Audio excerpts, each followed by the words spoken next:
مالک اکرم صاحب، آپ نے زندگی کا سفر کس شہر یا قصبے سے شروع کیا اور آپ کی تعلیم کہاں ہوئی؟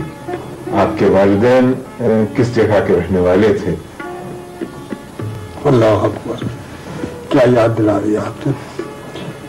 گجرات ایک ضلع گجرات ہے پنجاب میں، یہ گجرات اسٹیٹ میں وہ گجرات اور ہے۔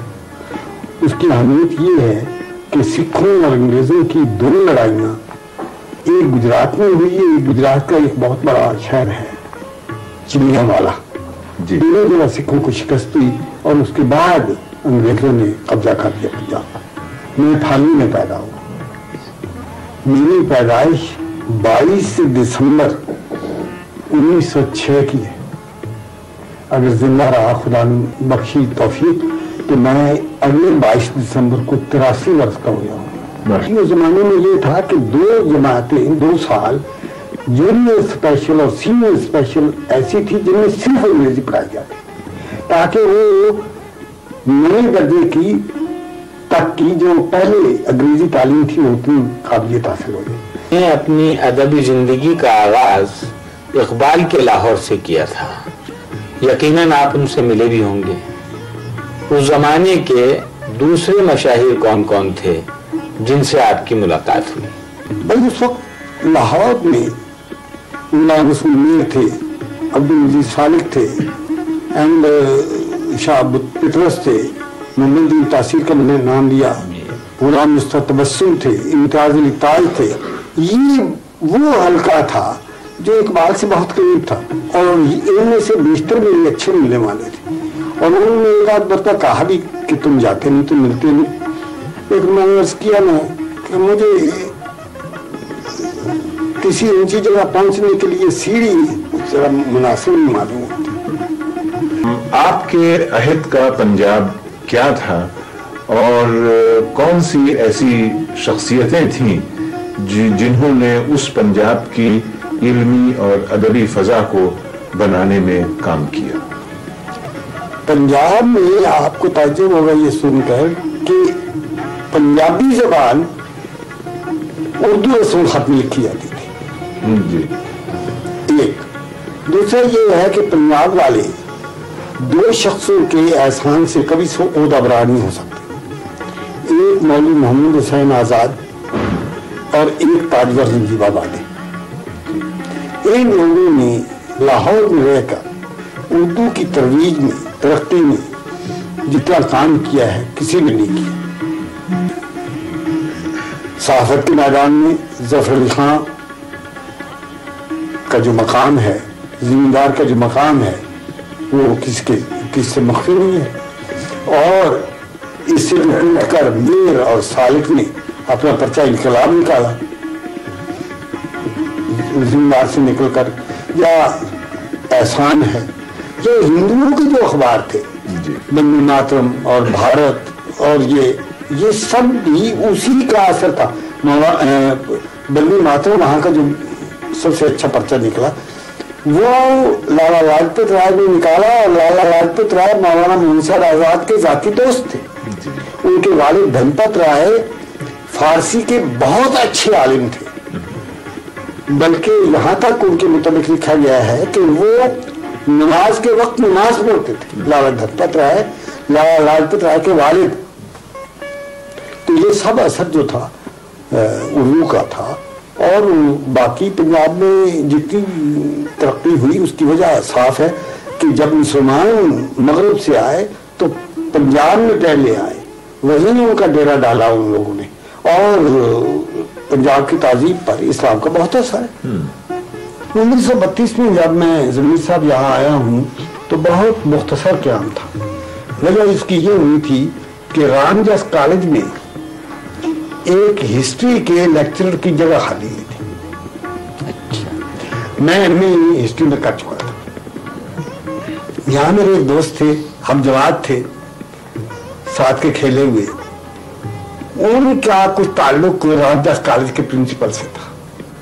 تو رامجس کالج کے پرنسپل نے ان سے کہا کہ ہمارے ہاں جگہ ایک ہسٹری کی خالی ہوئی ہے، تو انہوں نے مجھے خط لکھا لاہور کہ تم آ جاؤ یہاں، देखो यहाँ जगह खाली हुई है, मुमकिन है तो मिल जाए। तो 1932 में मैं इस सिलसिले में आया।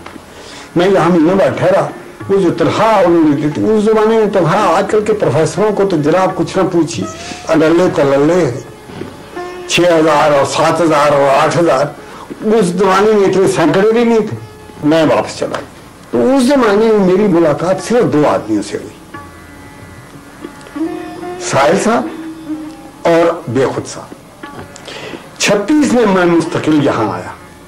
उनकी बेगम लाडली बेगम जो लयपालक थी, दाग की, मुझसे पर्दा नहीं करती थी।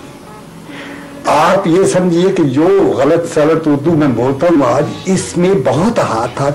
इन दोनों मियां बीवी का हाथ है, लाडली बेगम का और साहिल के एक फूफी थी। साहिल बेटे थे शाहबुद्दीन के, और उनके एक बड़े भाई थे सईदुद्दीन अहमद खान, जिनको अहमद सईद खान दिल्ली वाले कहते थे।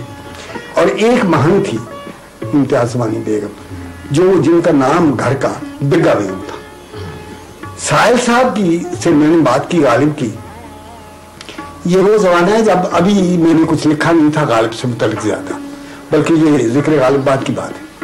तो वो उन्होंने कहा कि भाई देखो, मैं तो 2 बरस का था जब गालिब का इंतकाल हुआ है। फूफी जान गालिब के घर में रहनी है, शादी के बाद उनके पास जाओ। अच्छा, अब इससे मैं एक और बात करूं। हदीस में ये है कि जितनी ऊंची सनद हो वो बड़ी मकबूल गिनी जाती है। जो हदीस को मुरतब कर रहा है उसके दरमियान में अगर 4 वास्ते हैं तो उसकी ख्वाहिश ये रहती थी कि 3 हो जाएं या 2 हो जाएं। मैं वाहिद शख्स हूँ आज दिल्ली में सिराए हमीदा बेगम के जो कह सकता हूँ कि मेरी सनद गालिब से सबसे ऊंची है, क्योंकि बिग्गा बेगम गालिब के घर में 10 साल रही थी और मैंने जितनी बातें उनसे की, गालिब के कई लतीफे, लेकिन जो जनाब जबान उनकी और तलाकत और गुलफशानी गुफ्तार का वो आलम के बयान नहीं कर सकता। और हाफजा वो यूं बातें करती थी गदर की जैसे को उनके सामने की बातें। इकराम साहब, आपने जिंदगी का बड़ा हिस्सा मुल्क से बाहर मुख्तलिफ दूसरे मुल्कों में गुजारा। आपके इस सफर और उन मुल्कों में क़याम से आपकी इल्मी और तहकीकी कामों में क्या फायदा पहुंचा?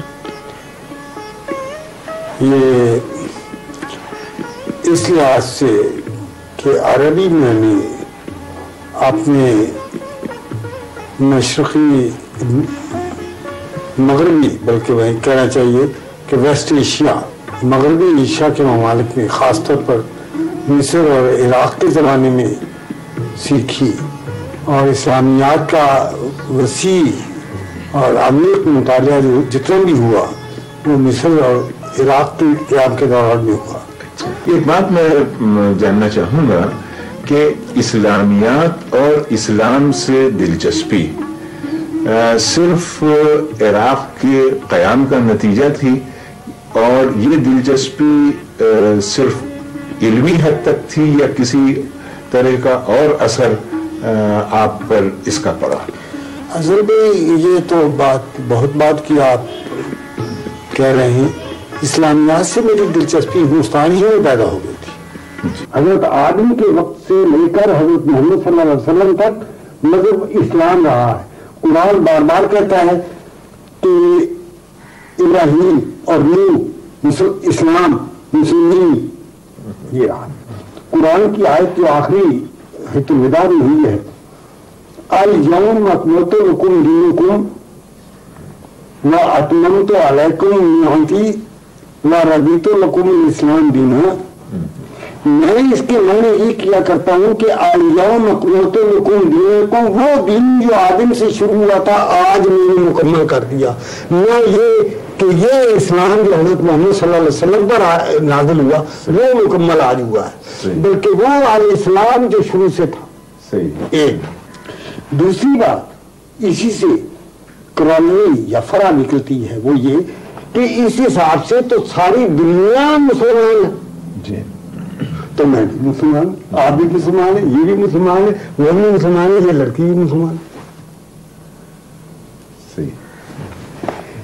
अगर आप लोग जो जाके कब्रों पर सजदा करते हैं उनको भी मुसलमान समझते हैं, ये जानते हुए कि ये गलत है, ये शिर्क है।